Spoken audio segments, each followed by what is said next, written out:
It's the holiday season, it's the end of the year. I think it's the perfect time to do a Q&A about my planning and journaling process.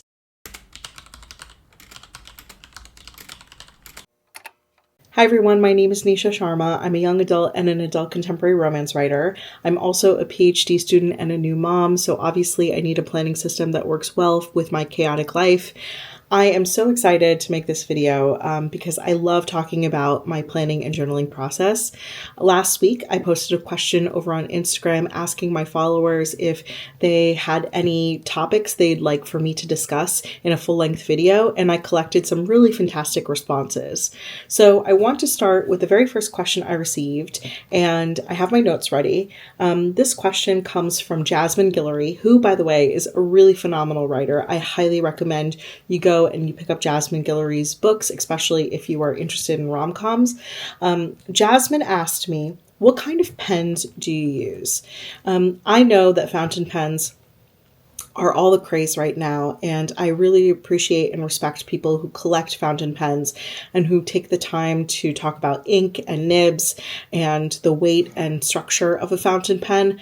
I am sadly not that person. As a lefty, I write with more pressure, and I also have an interesting way that I hold the pen, which makes it very difficult to use a fountain pen. So I prefer rollerball or gel pen or archival ink felt tip pens.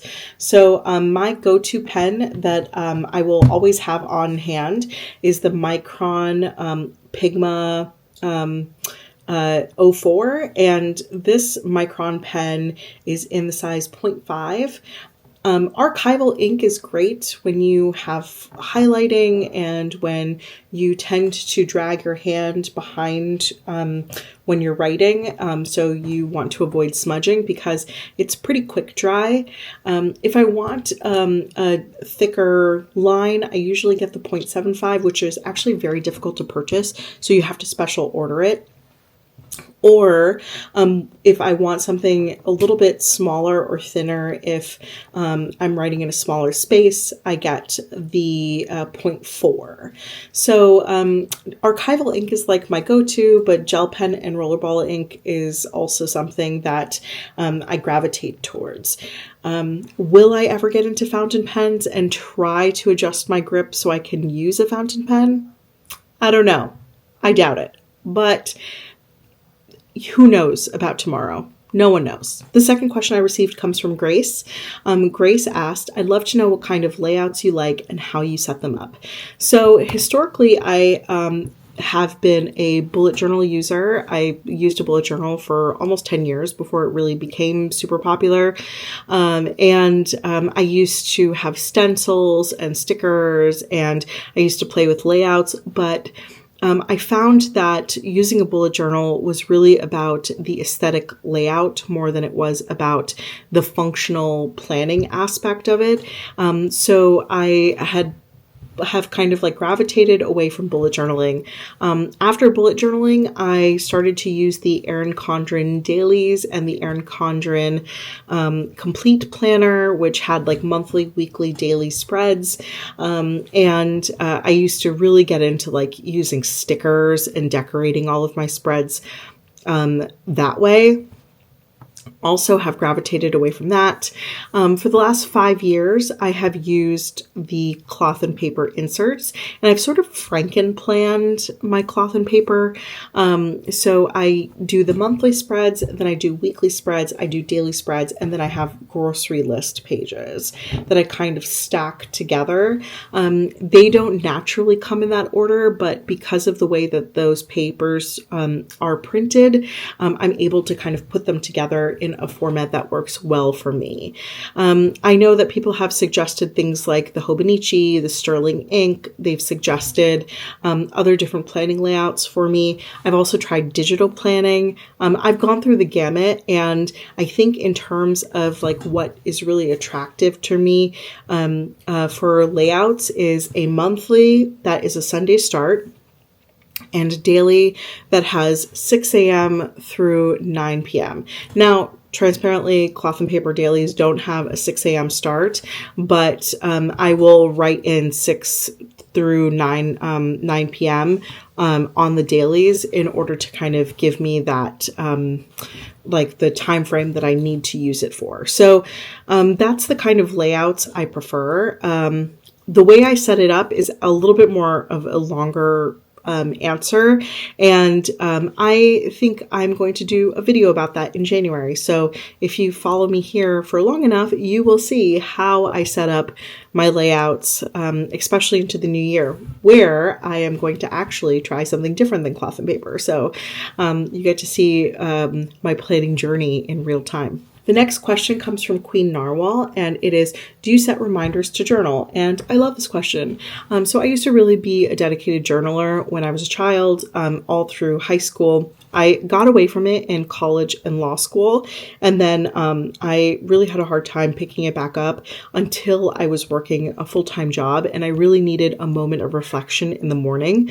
So around 2012, I decided to try to be mindful about a journaling practice, and I did set a reminder every day in my calendar where I would time block some maybe 15, 20 minutes in my work calendar. So I'd get to my desk, get my coffee, sit down, put my stuff away. Before I checked my email or before I even started my first meeting of the day, I would just have that 15 minutes of reflection where I would write in my journal. As the years went on, there were moments in my life where I kind of moved away from the journaling practice because either work got in the way or my lifestyle changed or something or other happened. And I would go back in and time block time in my Google Calendar for 15, 20 minutes in the morning when I get to a desk, because I'm usually at a desk at some point. And that does help me continue to stay dedicated to journaling. So it's really, those reminders now are only when I find that I'm deviating from my daily schedule. So the next question comes from author Kizax, who asked, how do you handle traveling with a paper ecosystem? I have a hard time. I totally understand that. I also periodically will struggle to figure out what planners I'm carrying with me. But ever since I transitioned into the leather trifold system, it seems a little bit easier because I'm able to group my journals by category, and I know which ones have to stay home and which ones I need for whatever job thing that I'm doing. There's only one trifold that is traveling with me at all times, and that is my planner. That will always go with me. It has my to-do list, it has my weekly, my daily, monthly, whatever. So that stays with me always. When I go to class, I only carry my planner and my dissertation trifold, which has my dissertation notes, my iPad, and my syllabi for classes. That's it. Planner trifold and dissertation trifold. If I am going to book club, it's planner trifold, book club, journaling, hobbies trifold. And when I am going to a cafe to write, it's planner trifold and writing trifold. So all of the trifolds kind of sit on my desk. I'll actually show you what it looks like. So all of my trifolds will sit on my desk here, and my tablet and my iPad, my tablet and my laptop will sit here, and I basically will just grab whichever one applies for whatever work I need to do for the day. I think by keeping it just two trifolds in my bag at all times has really helped me kind of limit the urge to carry everything all at once. If there is something that has to make it into a different trifold and I'm out with just the two different ones, I usually have an empty notebook kind of tucked in the back of my planner trifold for scrap notes, and I'll just make a note of what I need to do. And when I get home, I'll kind of adjust whatever, moving the note in the appropriate folder. You also have to do what works well for you. So if you feel all of this gets really overwhelming, it's often not a bad idea to think about having a digital space, and then just having a small planner, and everything else kind of sits in a digital space, but that small planner still gives you this tangible, ability to kind of write down what you need, and save all of the information or details you want in a cloud somewhere. I Am Sammy asked what paper and pen combo I use to avoid smudges and bleeds. And that is a great question. So if I am using something that is more of like a heavier ink, I will often prefer something that is 120 GSM paper because the bleed and the ghosting is like non-existent. Amazing. It's non-existent. I love the Paper Republic notebooks that come with Paper Republic bundles. They are heavy, thicker quality paper, and it's a naked spine. So they lay flat, completely flat, no bending at all. So that's delicious. I also like a Midori notebook, which is not 120 GSM, but it's thick enough that it holds really good ink with limited ghosting. Paper that does have some ghosting, but is like actually my go-to is the Tomo River paper. With archival ink, like you do get like shadows, but like not true ghosting, and definitely no bleed. But the paper sounds crispy when you're done writing in it. Archival ink is great to avoid smudges. So if I'm writing with archival ink, like that is something I know for a fact is going to be pretty good. If you use a mild liner highlighter though over an archival ink, you just have to wait like 30 seconds. Otherwise, you are going to get the smudging with the mild liner. My next question is a loaded one. No Life But Books asked, any tips for those with ADHD? I am an ADHD superstar, so I have a ton of tips for planning and for journaling for people who have ADHD.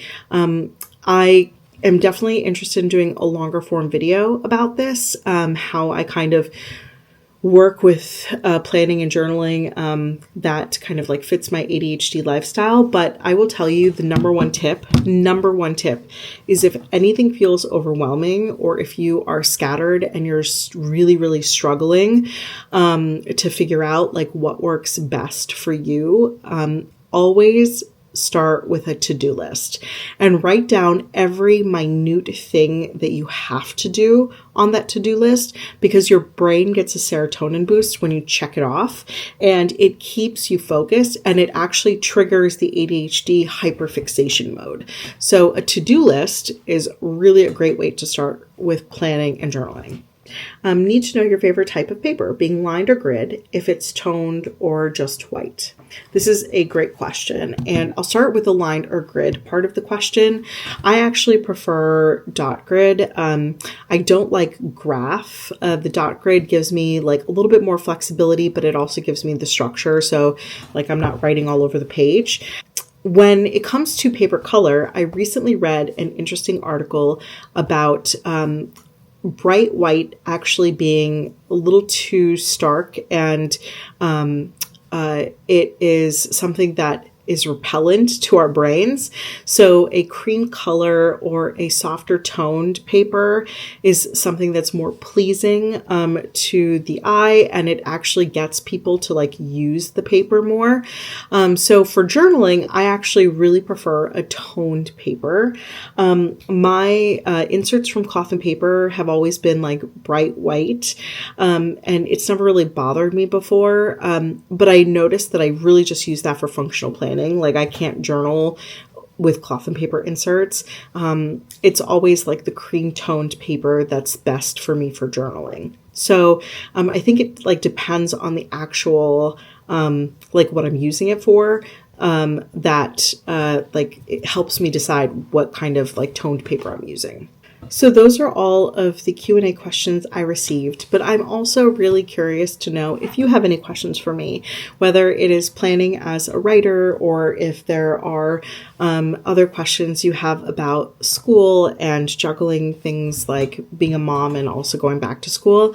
I'm happy to answer them, and I'm happy to do another Q&A. So please feel free to leave a comment down below. But until then, thanks so much for watching, and I will catch you in the next video.